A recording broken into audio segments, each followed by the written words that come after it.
ਜਾਗੋ ਪਾਰਟੀ ਨੇ ਦਿੱਲੀ ਸਿੱਖ ਗੁਰਦੁਆਰਾ ਪ੍ਰਬੰਧਕ ਕਮੇਟੀ ਚੋਣਾਂ ਤੋਂ ਪਹਿਲਾਂ ਦਿੱਲੀ ਦੀ ਅਰਵਿੰਦ ਕੇਜਰੀਵਾਲ ਸਰਕਾਰ ਦੇ ਅਕਾਲੀ ਦਲ ਬਾਦਲ ਪ੍ਰਤੀ ਨਰਮ ਰੁਖ ਤੇ ਸਵਾਲ ਚੁੱਕੇ ਹਨ। ਦਿੱਲੀ ਸਰਕਾਰ ਦੇ ਗੁਰਦੁਆਰਾ ਚੋਣ ਡਾਇਰੈਕਟੋਰੇਟ ਵੱਲੋਂ ਦਿੱਲੀ ਹਾਈ ਕੋਰਟ ਵਿੱਚ ਦਾਖਲ ਕੀਤੇ ਗਏ ਲਿਖਤੀ ਜਵਾਬ ਤੇ ਵਿਵਾਦ ਹੋ ਗਿਆ ਹੈ। ਜਾਗੋ ਪਾਰਟੀ ਦੇ ਕੌਮਾਂਤਰੀ ਮੁਖੀ ਮਨਜੀਤ ਸਿੰਘ ਜੀਕੇ ਨੇ ਦਿੱਲੀ ਦੇ ਮੁੱਖ ਮੰਤਰੀ ਅਰਵਿੰਦ ਕੇਜਰੀਵਾਲ ਨੂੰ ਇਸ ਮਾਮਲੇ 'ਚ ਘਸੀਟ ਲਿਆ ਹੈ। ਜੀਕੇ ਨੇ ਕਿਹਾ ਕਿ 2010 ਵਿੱਚ ਦਿੱਲੀ ਕਮੇਟੀ ਚੋਣਾਂ ਦੇ ਨਿਯਮ 14 ਚ ਦਿੱਲੀ ਸਰਕਾਰ ਦੁਆਰਾ ਸੋਧ ਕੀਤਾ ਗਿਆ ਸੀ ਕਿ ਸਿਰਫ ਸੁਸਾਇਟੀ ਐਕਟ ਵਿੱਚ ਨਾਮਜ਼ਦ ਧਾਰਮਿਕ ਪਾਰਟੀ ਹੀ ਦਿੱਲੀ ਕਮੇਟੀ ਦੀ ਚੋਣ ਲੜ ਸਕਦੀ ਹੈ, ਪਰ 2010 ਤੋਂ ਪਹਿਲਾਂ ਹੀ ਰਜਿਸਟਰਡ ਸਾਰੀਆਂ ਰਾਜਨੀਤਿਕ ਪਾਰਟੀਆਂ ਵੀ ਚੋਣਾਂ ਲੜਨ ਆ ਰਹੀਆਂ ਹਨ, ਜਿਸ ਨੂੰ ਲੈ ਕੇ ਆਮ ਅਕਾਲੀ ਦਲ ਦੇ ਗੁਰਵਿੰਦਰ ਸਿੰਘ ਸੈਣੀ ਨੇ ਦਿੱਲੀ ਹਾਈ ਕੋਰਟ ਵਿੱਚ ਇਹਨਾਂ ਪਾਰਟੀਆਂ ਨੂੰ ਚੋਣ ਨਿਸ਼ਾਨ ਦੇਣ ਵਾਲੇ 1999 ਦੇ ਅਧਿਆਦੇਸ਼ ਨੂੰ ਰੱਦ ਕਰਨ ਦੀ ਮੰਗ ਕੀਤੀ ਸੀ। 19 ਮਾਰਚ ਨੂੰ ਇਸ ਮਾਮਲੇ 'ਚ ਅੰਤਿਮ ਸੁਣਵਾਈ ਹੈ। ਜੀਕੇ ਨੇ ਦੱਸਿਆ ਕਿ ਦਿੱਲੀ ਸਰਕਾਰ ਨੇ ਇਸ ਮਾਮਲੇ 'ਚ ਦਾਖਲ ਜਵਾਬ ਵਿੱਚ ਦਲੀਲ ਦਿੱਤੀ ਕਿ 2010 ਤੋਂ ਪਹਿਲਾਂ ਦੀ ਰਜਿਸਟਰਡ ਰਾਜਨੀਤਿਕ ਪਾਰਟੀਆਂ ਤੇ ਨਿਯਮ 14 'ਚ ਹੋਏ ਸੋਧ ਲਾਗੂ ਨਹੀਂ ਹੁੰਦੇ। ਇਹ ਸਿੱਧੇ ਤੌਰ ਤੇ ਬਾਦਲ ਪਾਰਟੀ ਨੂੰ ਲਾਭ ਪਹੁੰਚਾਉਣ ਦੀ ਕੋਸ਼ਿਸ਼ ਹੈ। ਜੀਕੇ ਨੇ ਕਿਹਾ ਕਿ ਕੇਜਰੀਵਾਲ ਜਾਂ ਤਾਂ ਬਾਦਲਾਂ ਦੇ ਨਾਲ ਗੰਢ ਧੁੱਪ ਕਰਕੇ ਉਹਨਾਂ ਦੀ ਪਾਰਟੀ ਨੂੰ ਬਚਾ ਰਹੇ ਹਨ, ਫਿਰ ਜਾਂ ਕੇਜਰੀਵਾਲ ਦਾ ਮਾਸਟਰ ਸਟ੍ਰੋਕ ਹੈ। पार्टी जेडी है और ये रूल 14 2010 में आया था। उस ओदे के कहता है कि जो पार्टी है, party should be registered with registrar of societies as religious party. अब ये 2010 में अमेंडमेंट की कि जो पार्टीज हैं वो रजिस्टर्ड होनी चाहिए रजिस्ट्रार ऑफ सोसाइटीज के पास एज ए रिलीजियस पार्टी, और जो पार्टी, इसका मतलब है कि जो पार्टी पॉलिटिकल इलेक्शन लड़ती है वो इसमें इलेक्शन नहीं लड़ सकती। तो शायद आम अकाली दल वालों ने डाला कि श्रोमणी अकाली दल जो है वो एक रिलीजियस रजिस्टर्ड पार्टी नहीं है और वो पॉलिटिकल इलेक्शन लड़ती है, उसको रोक लगनी चाहिए। या इसके अलावा जो और पार्टी हैं जिनमें मुझे नहीं पता कि सरना साहब की पार्टी इसमें रजिस्टर्ड है कि नहीं है, रजिस्ट्रार ऑफ सोसाइटीज के पास रिलीजियस पार्टी, बट ये इसमें एक बात थी। दूसरी बात क्या थी, पहला क्लॉज तो हो गया कि रिलीजियस पार्टी होनी चाहिए, दूजा क्लॉज है कि 5 मैंबर ਇਹਦੇ ਘੱਟੋ ਘੱਟ इलेक्शन लड़े होने चाहिए ने, हारन या जितन, जनरल इलेक्शन। मैं समझदा तीजी गल, it should have 2 elected members, जिथे 5 ਇਹਦੇ ਹਾਰੇ ਜਿੱਤੇ ਮੈਂਬਰ ਹੋਣੇ ਚਾਹੀਦੇ ਆ ਸੋਸਾਇਟੀ ਦੇ ਮੈਂਬਰ, ਉੱਥੇ 2 ਜਿੱਤੇ ਹੋਏ ਮੈਂਬਰ ਵੀ ਹੋਣੇ ਚਾਹੀਦੇ ਨੇ। ਹੁਣ ਇਹ ਸਾਰੀਆਂ ਕਲੌਜ਼ਸ ਇਹਦੇ ਵਿੱਚ ਜਿਹੜਾ ਕੁਆਲੀਫਾਈ ਕਰੇਗਾ ਉਹ ਰੈਕੋਗਨਾਈਜ਼ ਹੋਏਗਾ, ਉਸ ਤੋਂ ਬਗੈਰ ਨਹੀਂ ਰੈਕੋਗਨਾਈਜ਼ ਹੋ ਸਕਦਾ। ਇਹ ਕੇਸ ਜਦੋਂ ਚੱਲ ਰਿਹਾ ਸੀਗਾ ਪਿਛਲੇ 2 ਮਹੀਨਿਆਂ 'ਚ ਇਹਦੀਆਂ ਡੇਟਾ ਪਈਆਂ, ਫੁਲਕਾ ਸਾਹਿਬ ਇਸ ਨੂੰ ਰਿਪਰੈਜ਼ੈਂਟ ਕਰ ਰਹੇ ਨੇ। ਉਹਨਾਂ ਡੇਟਾ ਦੇ ਵਿੱਚ ਜਿਹੜੀ ਫੁਲਕਾ ਸਾਹਿਬ ਜਿਸ ਨੂੰ ਰਿਪਰੈਜ਼ੈਂਟ ਕਰ ਰਹੇ ਨੇ, ਕਾਫੀ ਬਹਿਸ ਜੱਜ ਸਾਹਿਬ ਦੇ ਸਾਹਮਣੇ ਹੋਈ ਔਰ ਜੱਜ ਸਾਹਿਬ ਨੂੰ ਸਮਝ ਆਈ ਜੋ ਉਹਨਾਂ ਨੇ ਆਪ ਬੋਲਿਆ ਕਿ ਇਹ ਜਿਹੜੀ ਕਲੌਜ਼ ਹੈ ਫੋਲੋ ਕਿਉਂ ਨਹੀਂ ਕੀਤੀ ਜਾ ਰਹੀ। ਉਸ ਤੋਂ ਅੰਦਾਜ਼ਾ ਹੋਇਆ ਔਰ ਇਹ 19 ਤਰੀਕ ਜਿਹੜੀ ਹੁਣ ਆਣੀ ਹੈ ਮਾਰਚ ਦੀ, 19 ਤਰੀਕ ਨੂੰ ਅਗਲੀ ਡੇਟ ਹੈ। ਉਸ ਤੋਂ ਲੱਗਿਆ ਕਿ ਸ਼ਾਇਦ ਜੱਜ ਸਾਹਿਬ ਕੋਈ ਆਪਣਾ ਮਨ ਬਣਾ ਕੇ ਬੈਠੇ ਨੇ ਇਸ ਦੇ ਉੱਤੇ ਐਕਸ਼ਨ ਲੈਣ ਵਾਸਤੇ, ਉਸ ਨੂੰ ਨਲੀਫਾਈ ਕਰਨ ਵਾਸਤੇ, ਉਸ ਨੂੰ ਅਕਾਲੀ ਦਲ ਦੇ ਉੱਤੇ ਗਾਜ ਨਾ ਗਿਰੇ। ਮੈਂ ਤੁਹਾਨੂੰ ਇਹ ਆਮ ਆਦਮੀ ਪਾਰਟੀ ਨੇ ਜੋ ਫਾਈਲ ਕੀਤਾ ਹੈ ਜਵਾਬ, ਆਮ ਆਦਮੀ ਪਾਰਟੀ ਨੇ ਜਿਹੜਾ ਜਵਾਬ ਫਾਈਲ ਕੀਤਾ ਹੈ, ਉਹ ਜਵਾਬ ਦੇ ਵਿੱਚ ਆਮ ਆਦਮੀ ਪਾਰਟੀ ਰਸਤਾ ਦੇ ਰਹੀ ਹੈ ਅਕਾਲੀ ਦਲ ਨੂੰ। ਉਹ ਕਹਿ ਰਹੀ ਹੈ ਕਿ ਇਹ ਰਿਵਾਇਤੀ ਪੁਰਾਣੀ ਪਾਰਟੀ ਹੈ, ਇਸ ਦੇ ਉੱਤੇ ਇਹ ਚੀਜ਼ ਨਹੀਂ ਲਾਗੂ ਹੁੰਦੀ। ਮੈਂ ਸਮਝਦਾ ਵਾਂ ਕਿ ਫਿਰ ਰੂਲ 14 ਦੀ ਅਮੈਂਡਮੈਂਟ ਕਰਨ ਦੀ ਕੀ ਲੋੜ ਸੀ, ਨੰਬਰ 1। ਨੰਬਰ 2, ਮੇਰੀ ਆਪਣੀ ਪੋਲੀਟੀਕਲ ਪਾਰਟੀ ਸੀਗੀ ਜਿਸ ਨੇ 2007 ਦੇ ਵਿੱਚ ਇਲੈਕਸ਼ਨ ਲੜੀ ਸੀ, ਉਸ ਦਾ ਨਾਮ ਸ਼੍ਰੋਮਣੀ ਅਕਾਲੀ ਦਲ ਪੰਥਕ ਜਥੇਦਾਰ ਸੰਤੋਖ ਸਿੰਘ ਸੀ। ਮੈਂ 6 ਸੀਟਾਂ ਜਿੱਤਿਆ ਸੀ। ਇਹ ਨੋਟੀਫਿਕੇਸ਼ਨ ਹੈ ਸਰਕਾਰ ਦਾ, ਦਿੱਲੀ ਸਰਕਾਰ ਦਾ। ਮੇਰੀ ਪਾਰਟੀ ਨੂੰ ਰੂਲ 14 ਦੇ ਵਿੱਚ ਡੀਰੈਕੋਗਨਾਈਜ਼ ਕਰ ਰਹੀ ਹੈ। ਕਦੋਂ ਕਰ ਰਹੀ ਹੈ? ਡੇਟ ਇਹਦੀ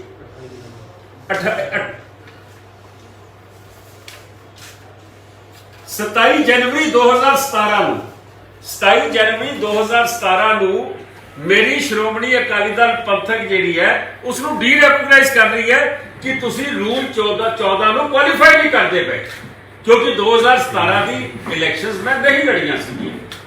ਹੁਣ ਗੱਲ ਇਹ ਹੈ 2013 ਦੀ ਇਲੈਕਸ਼ਨ ਮੈਂ ਨਹੀਂ, ਮੇਰੀ ਗੱਲ ਇਹ ਹੈ ਕਿ ਜੇ ਰੂਲ 14 ਚ ਮੇਰੀ ਪਾਰਟੀ ਡੀ ਰੈਕਗਨਾਈਜ਼ ਹੋ ਸਕਦੀ ਹੈ ਤੇ ਅਕਾਲੀ ਦਲ ਨੂੰ ਕੇਜਰੀਵਾਲ ਕਿਉਂ ਬਚਾ ਰਹੇ?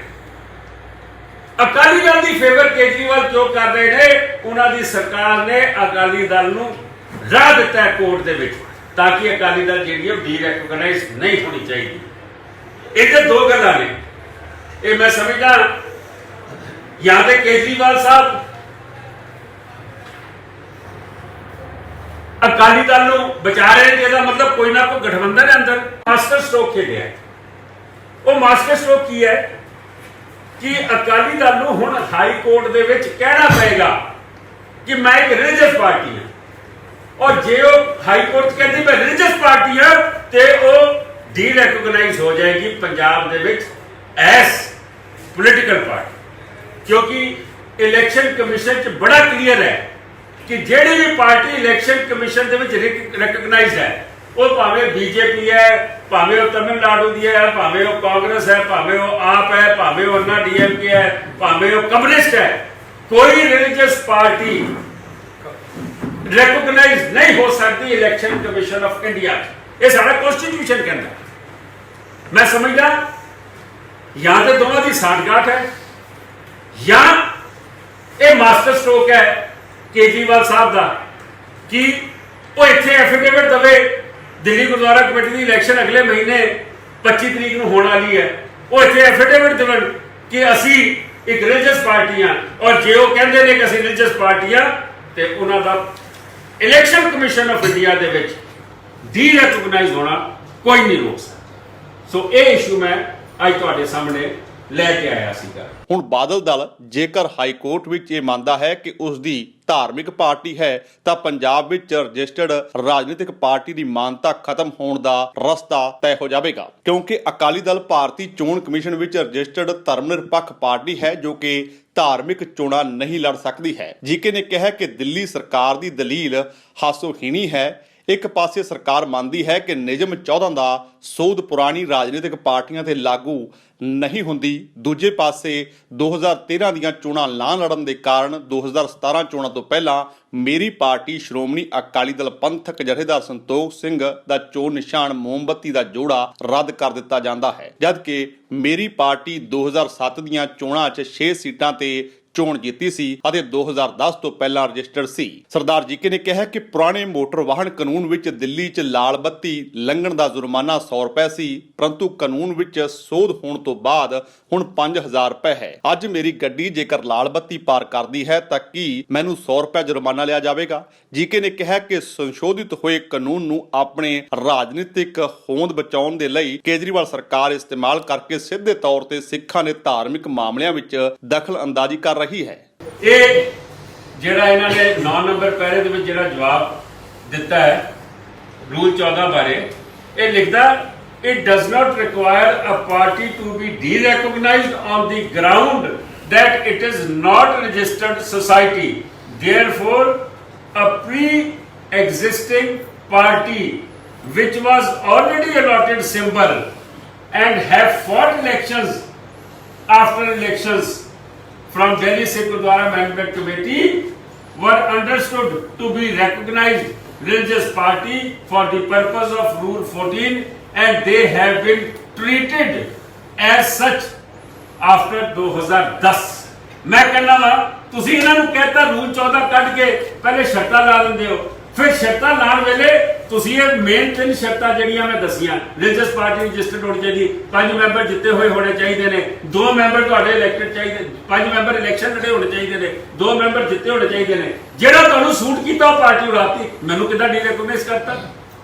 ਇਹਨਾਂ ਨੂੰ ਕਿਉਂ ਤੁਸੀਂ ਬਚਾ ਰਹੇ ਹੋ ਕੋਰਟ ਦੇ ਵਿੱਚ?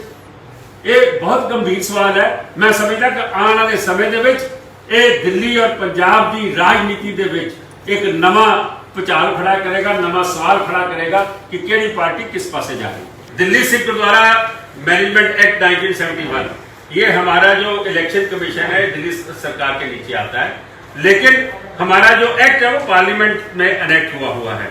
2010 में दिल्ली सरकार शीला जी के टाइम पे अमेंडमेंट लेके आती है रूल 14 में। वो अमेंडमेंट क्या है कि दिल्ली गुरुद्वारा कमेटी की इलेक्शन सिर्फ रिलीजियस पार्टी लड़ सकती है, पॉलिटिकल पार्टी नहीं लड़ सकती। उसके बाद जिसने रजिस्टर कराना हो उसको societies of Delhi societies act में रजिस्टर करना होगा।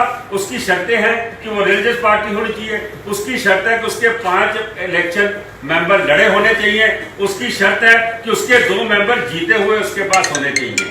अब जब ये उन्होंने रूल 14 लागू कर दिया 2017 में, मेरी पार्टी श्रोमणी अकाली दल पंथक जिसका चोन निशान मोमबत्तियां थी, 2 मोमबत्तियां, उसको डीरेकॉग्नाइज कर दिया।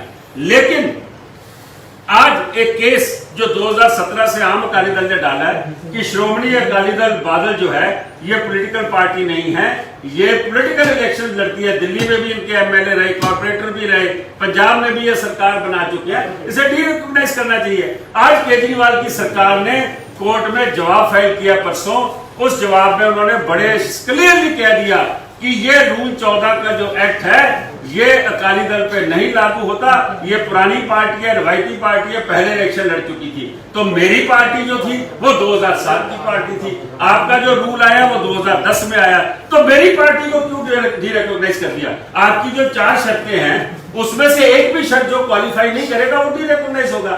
मेरे को कर दिया, अकाली दल को क्यों बचा रहे हो? मेरा कहना यह है कि मास्टर स्ट्रोक खेला है अरविंद केजरीवाल ने कि ये अगर बयान देती है अकाली दल की रिलीजियस पार्टी है, ये इलेक्शन कमीशन ऑफ इंडिया इसको डीरेकॉग्नाइज कर देगा, क्योंकि इलेक्शन कमीशन में जो भी पॉलिटिकल पार्टी है, कांग्रेस, आप आदमी, कम्युनिस्ट हो जाए, एआईडीएमके हो जाए, बीजेपी हो जाए, वो अपने आप को रिलीजियस पार्टी नहीं कह सकते। अगर रिलीजियस पार्टी कहते हैं तो वो डीरेकॉग्नाइज होती है। सो अकाली दल को फंसाने के लिए मैं समझता हूँ मास्टर स्ट्रोक खेला है। या तो इस ग्राउंड में मैच खेलो या उस ग्राउंड में मैच खेलो, दोनों में से एक ग्राउंड आपका जाएगा। मैं समझता हूँ कि 19 तारीख का जो वक्त है वो बड़ा अहम होगा सारों के लिए कि उस दिन कोर्ट क्या फैसला लेती है। ਜੇਕਰ ਤੁਹਾਨੂੰ ਸਾਡਾ ਇਹ ਉਪਰਾਲਾ ਚੰਗਾ ਲੱਗਾ ਹੈ ਤਾਂ ਇਸ ਨੂੰ ਲਾਈਕ ਕਰੋ, ਸ਼ੇਅਰ ਕਰੋ ਅਤੇ ਸਾਡੇ YouTube ਚੈਨਲ ਨੂੰ ਸਬਸਕ੍ਰਾਈਬ ਕਰੋ।